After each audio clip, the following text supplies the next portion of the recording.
My name is Claudia Now with the Department of Population, Family and Reproductive Health at the Bloomberg School of Public Health. Welcome to our practice session for community-based causal mapping. In this section, we are going to show you how to design a community-based modeling session. And for each step of the process, we will present practical examples that make the problem more tangible.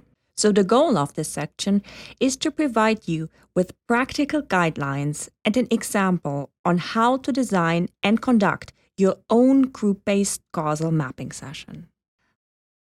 Before you begin your own group modeling session, let's have a look at a pre-planning checklist. You should have defined your research question, reached out to your stakeholders, obtained IRB clearance, assembled your facilitation team that includes the facilitator and/or a modeler, the wall builder, and the recorder. You should have identified a room for the session and prepared all materials. Please make sure that your room has a whiteboard and a table that is large enough to seat all your stakeholders. Remember, this is very important. All your stakeholders need a clear view of the whiteboard. Please also make sure that you have functioning markers and material for the recorder, which could be either a laptop or plenty of paper and pens. You also will have prepared the script that we mentioned in the previous lecture. As a reminder, we are going to use a very straightforward script to elicit variables in this first part of the workshop, and we will follow the initiating and elaborating a causal loop diagram script from Scriptipedia in the second part. Both scripts are available in the course material. Please be reminded that the two workshop parts that we are presenting have not actually taken place. We designed them using our current knowledge on issues around supplying healthy foods in corner stores. And we have organized them to give you an example that illustrates how to conduct a causal mapping workshop. Our goal is not to build a complete causal loop diagram, but instead, we want to present the processes and guidelines that can help you to conduct your own causal mapping workshop. But now, let's begin. Let's first look at the setup of the room. It is generally a good idea to do a rehearsal to identify where each member of the core modeling group is going to sit or stand, and to make sure that all material is in place and functioning properly. The facilitator is standing in the front, next to the whiteboard.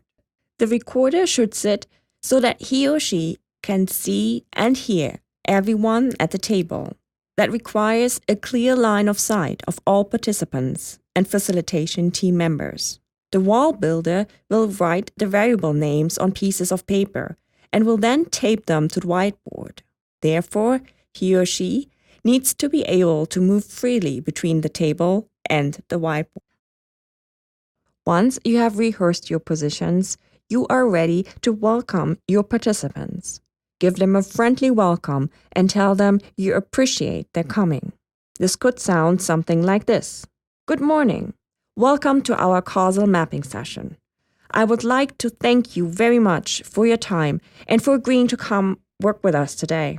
The goal of the session, as you already know from the invitation, is to identify the factors that keep healthy options from being profitable in corner stores. Before we get started, let me introduce you to each other. For this session, we have Mr. Oliver, Ms. Franklin, and Mr. Douglas. Each of you own your own stores. And Mr. Fairmount, who is a business consultant. And over here is Ms. Wakefield, who is a consultant in the marketing field. After you've introduced everyone, begin the modeling session by explaining the goal of your causal mapping session. In our case, the goal is to understand the barriers to the profitability of healthy foods in corner stores. Next, explain the idea of causal maps and the elements a causal map is made of.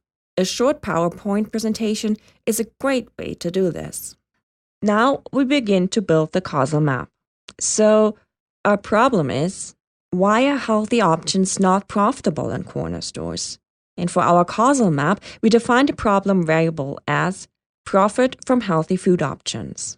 Ask your stakeholders to think of their own experience with stocking and selling healthy options.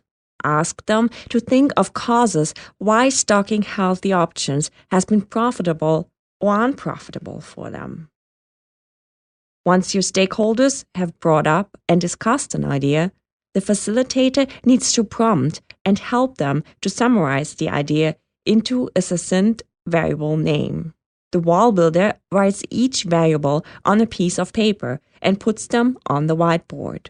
You may receive suggestions that are very similar, such as, people just don't buy healthy foods and there's low demand.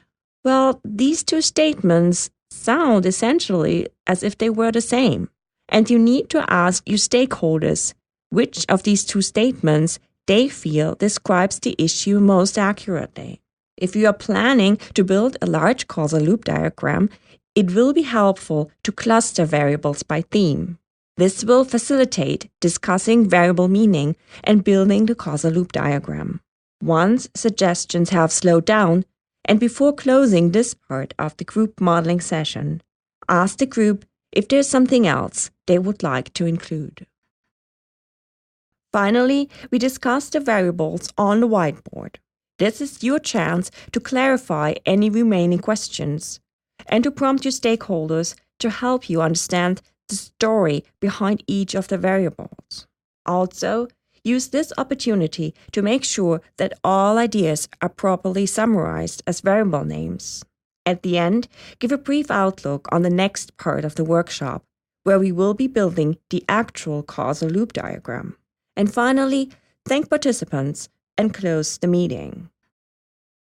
With that, we have come to the end of our first session, in which we have given you some guidelines for working with stakeholders to elicit variables for your causal loop diagram. And we're looking forward to building the causal loop diagram with you in our second part. Thank you.